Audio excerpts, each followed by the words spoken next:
Good morning. I'm Dr. Martin, and I'm going to be talking about water, some important characteristics of water as it pertains to living systems. So, water is, when we're talking about a cell,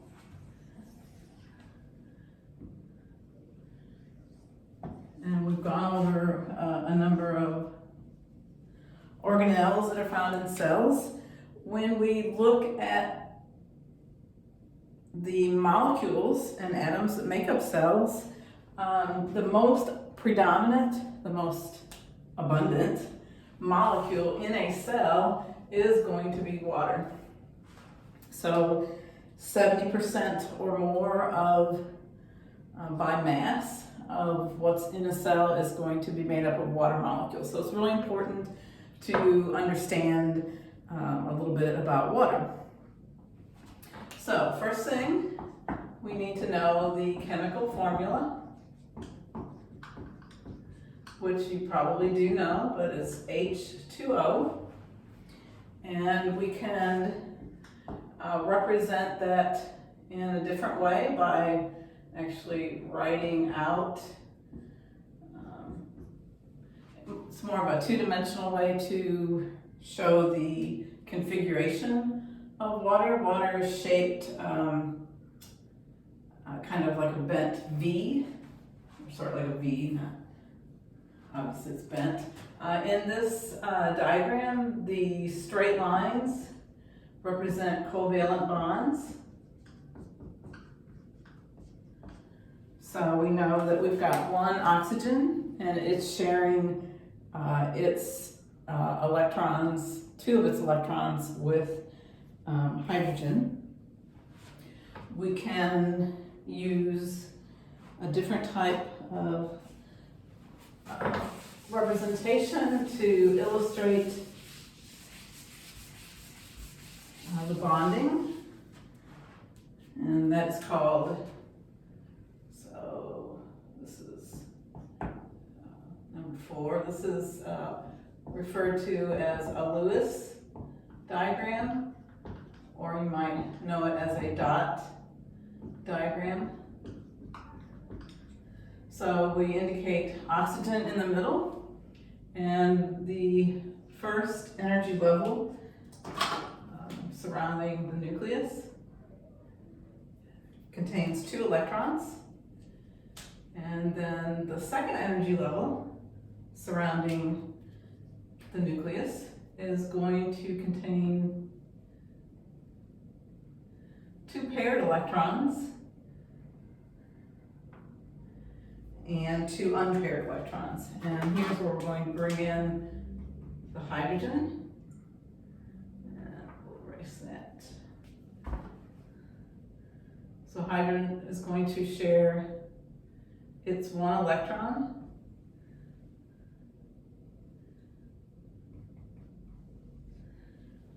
with the oxygen. So now oxygen is happy because it's got the 8 electrons in its outer shell complete, which is what it's striving for. And hydrogen is also happy because now it has 2 electrons surrounding it. So these are being shared.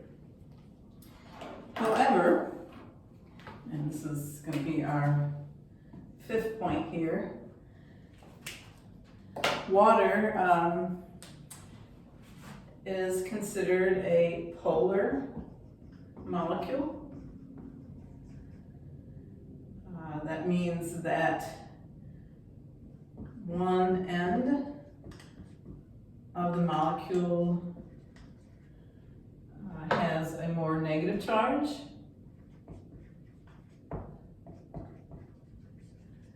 and the other 2 ends have positive charges.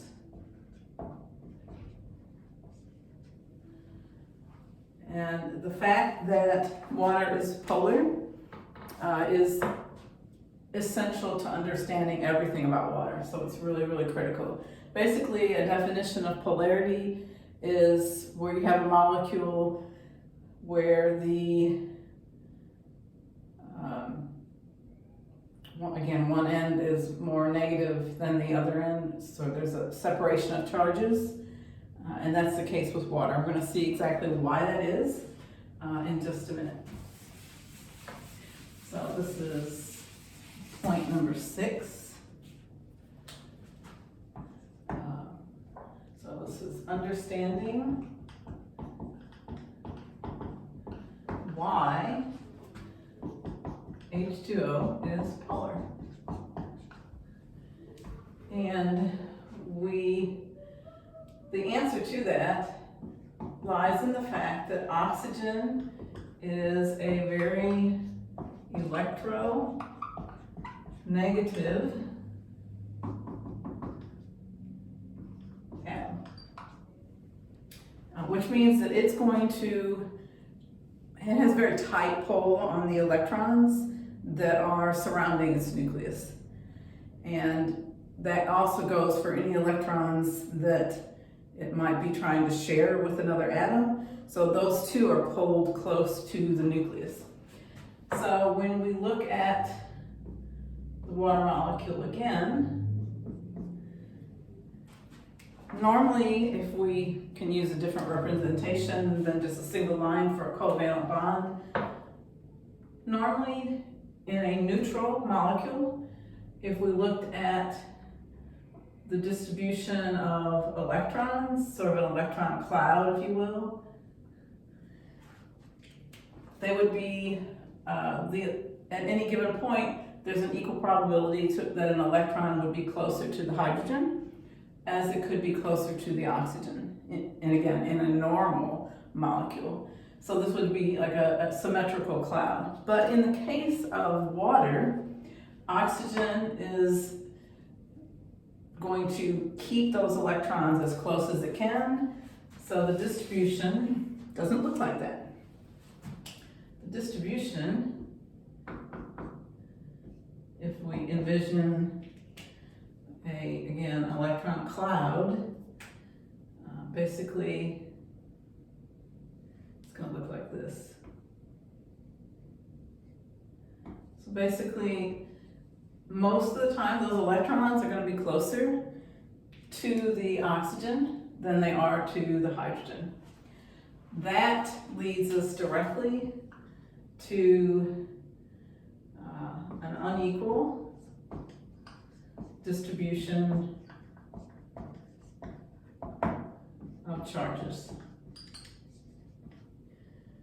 And another way that we can draw that, we sometimes use a little symbol to indicate that the oxygen has what's called a partial negative charge. So we use a Greek letter for partial, and we put a little negative sign.